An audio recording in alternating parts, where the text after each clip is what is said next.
ಕಲಬುರಗಿ ಜಿಲ್ಲೆಯ ಚಿತ್ತಾಪುರ ತಾಲೂಕಿನ ಬಾಗೋಡಿ ಗ್ರಾಮದಲ್ಲಿ ಅಕ್ರಮ ಮರಳು ಸಾಗಾಟ ಮಾಡುತ್ತಿರುವವರ ಮೇಲೆ ಕಾನೂನು ಕ್ರಮ ಕೈಗೊಳ್ಳಲಾಗುವುದು ಅಂತ ಜಿಲ್ಲಾ ಉಸ್ತುವಾರಿ ಸಚಿವರಾದ ಪ್ರಿಯಾಂಕ್ ಖರ್ಗೆ ಅವರು ಹೇಳಿಕೆಯನ್ನು ನೀಡಿದರು. ಈ ಹೇಳಿಕೆಗೆ ಪ್ರತಿಕ್ರಿಯೆ ನೀಡಿರುವ ಬಿಜೆಪಿ ಮುಖಂಡರಾದ ಅವಣ್ಣ ಮ್ಯಾಕೇರಿ ಅವರು ಸಚಿವರಾದ ಪ್ರಿಯಾಂಕ್ ಖರ್ಗೆ ಅವರು ಕಾನೂನು ಕ್ರಮವನ್ನು ತೆಗೆದುಕೊಳ್ಳುವ ಮೊದಲು ಇದರ ಹಿಂದೆ ಯಾರ್ಯಾರಿದ್ದಾರೆ ಅನ್ನೋದನ್ನು ಗಮನಿಸಲಿ ಅಂತ ತಿಳಿಸಿದ್ದಾರೆ. ಕಲಬುರಗಿ ನಗರದ ಪತ್ರಿಕಾ ಭವನದಲ್ಲಿ ನಡೆದ ಸುದ್ದಿಗೋಷ್ಠಿಯಲ್ಲಿ ಮಾತನಾಡಿದ ಅವರು, ಅಕ್ರಮವಾಗಿ ನಡೆಯುತ್ತಿರುವ ಮರಳು ಸಾಗಾಟ ಬಂದ್ ಆಗಬೇಕು. ಜಿಲ್ಲೆಯಲ್ಲಿ ಸಚಿವರ ಬೆಂಬಲಿಗರು ಬೇರೆ ಬೇರೆ ಸರ್ವೆ ನಂಬರ್ನಲ್ಲಿ ಅಕ್ರಮ ಮರಳು ಸಾಗಾಟ ಮಾಡುತ್ತಿದ್ದಾರೆ. ಇದಕ್ಕೆ ಕಡಿವಾಣ ಹಾಕಬೇಕು.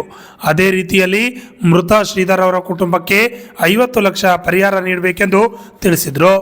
Bureau report, RJ32 Kannada news, Kalaburagi.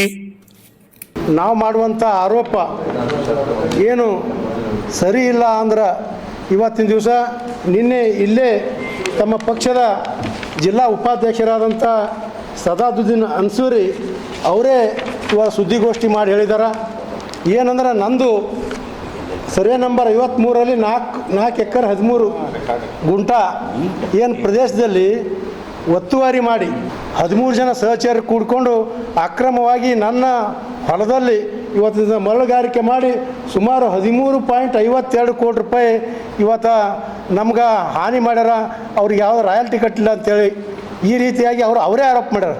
ಇನ್ನೊಂದು ತಮಗೆ ಹೇಳಬೇಕಪ್ಪ ಅಂದ್ರೆ ಈ ಚಿತ್ತಾಪುರ ತಾಲೂಕಿನ ಕಾಂಗ್ರೆಸ್ ಪಕ್ಷದ ಮುಖಂಡರು ಅವರು ಗಣಿ ಮತ್ತು ಭೂ ವಿಜ್ಞಾನ ಇಲಾಖೆ ಒಂದು ಪತ್ರ ಕೊಡ್ತಾರೆ. ಏನು ಪತ್ರ ಕೊಡ್ತಾರೆ ಅಂದ್ರೆ ಅವ್ರ ಸರ್ವೆ ನಂಬರ್ದಲ್ಲಿ 60/2 66/2ರಲ್ಲಿ ಒಂದು ಅನುಮತಿ ನೀವು ಕೊಡಬೇಡ್ರಿ, ಅದ್ರ ಬಾಜುನೊಂದು 61/2 63/3 ನಂದು ಹೊಲ ಅದ, ಅದು ಕೊಡಬೇಡ್ರಿ ಅಂತೇಳಿ ಅರ್ಜಿ ಕೊಟ್ಟರು ಕೂಡ ಅವರು ಅಕ್ರಮವಾಗಿ ಅವ್ರ ಹೊಲದಾಗೂ ಕೂಡ ಈ ರೀತಿಯಾಗಿ ಸುಮಾರು 7.5 ಎಕರೆ ಅಕ್ರಮ ಗಣಿಗಾರಿಕೆ ಮಾಡ್ತಾಯಿದ್ದಾರೆ.